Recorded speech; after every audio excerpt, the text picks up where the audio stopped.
ঘরোয়া উপায়ে ঘরে থাকা মশলা দিয়ে আমি এখন রান্না করব পাকিস্তানি মুরগির মাংস। আসসালামু আলাইকুম এভরিওয়ান, কেমন আছেন সবাই? আশা করি আল্লাহর রহমতে ভালো আছেন। এখানে আমি তেলের ভিতরে লবণ দিয়ে ভালো করে আলুগুলো ভেজে নিলাম। নিয়ে আমি কড়ার ভিতরে তেল আর পেঁয়াজ ভেজে নিয়ে এর ভিতরে দিয়ে দিলাম আমি কাঁচামরিচ বাটা 3 চামচ আর জিরে বাটা 2 চামচ দিয়ে এর ভিতরে দিয়ে দিলাম রসুন বাটা 2 চামচ, আদা বাটা হাফ চামচ, লবণ আর স্বাদ মতো দিয়ে এখন ভালো করে কষায় নিয়ে উপকরণগুলো দিয়ে দেবো। হলুদ গুঁড়ো 1 চামচ আর শুকনো মরিচ গুঁড়ো কালার হওয়ার জন্য হাফ চামচ দিয়ে এর ভিতরে দিয়ে দিলাম ধনিয়ার গুঁড়ো হাফ চামচ দিয়ে এখন গরম মশলার ফল 3টা, ডাল 2টা আর তেজপাতা 2টা কেটে এর ভিতরে দিয়ে দিলাম মাংসগুলো এখন দিয়ে ভালো করে কষায় নিতে হবে। আস্তে আস্তে আমি সব মাংসগুলো দিয়ে দিলাম।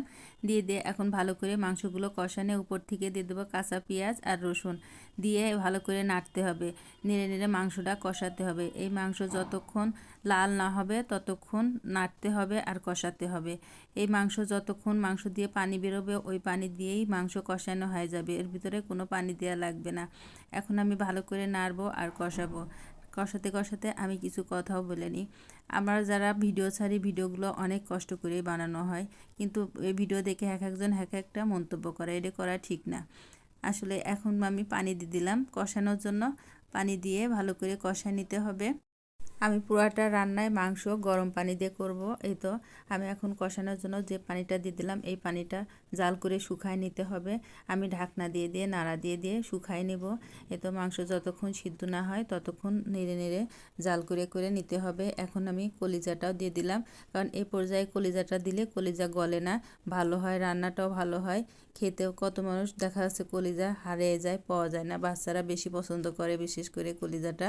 আমি তো এই পর্যায়ে দিই যাতে আমার বাচ্চারা পছন্দ করে, ওরা যাতে খাইতে পারে, কলিজাটা খুবই ভালো থাকে। এই তো আমার মাংসটা কষানো হয়ে গেল। এখন আমি দিয়ে দিলাম ভেজে রাখা আলুগুলা এইভাবে দিলে পারে আলুর যে কষ আছে ওই কষটা তরকারির ভিতরে আর থাকে না, ভালো লাগে, স্বাদ নষ্ট হয় না। এভাবে রান্না করলে তরকারির স্বাদ খুবই ভালো হয়। আমি এখন টকবগে ফুটানো গরম পানি দিয়ে দিলাম, ঝোলের পানি দিয়ে ভালো করে জাল করে নিতে হবে। এখন মাংসটা যতক্ষণ ঝোল না টানে যায় ততক্ষণ জাল করতে হবে। এর ভিতরে ভাজা জিরের গুঁড়ো আর গরম মশলার গুঁড়া দিয়ে দিলাম। এভাবে মাংস রান্না করলে খুবই মজা হয় খেতে। এখন আমি স্বাদ মতো লবণও দিয়ে দিলাম। দিয়ে এখন আমি এই যে চুলো জ্বলছে এতক্ষণ গরম চুলার উপরে রেখে দিলে তরকারির ঝোল এমনিতে টেনে যাবে, ঠিক এরকম হবে। আলহামদুলিল্লাহ, খেতে খুবই মজা হয়। আমি এখন পরিবেশনও করে নিলাম, খুবই সুন্দর হয় খেতে। এই মাংস দিয়ে ভাত, রুটি, পরোটা সব কিছুই খাওয়া যায়। আমার ভিডিওটি যদি ভালো লাগে লাইক, কমেন্ট, শেয়ার করবেন, পেজটি ফলো দিবেন। আজকে এ পর্যন্তই। আল্লাহ হাফেজ।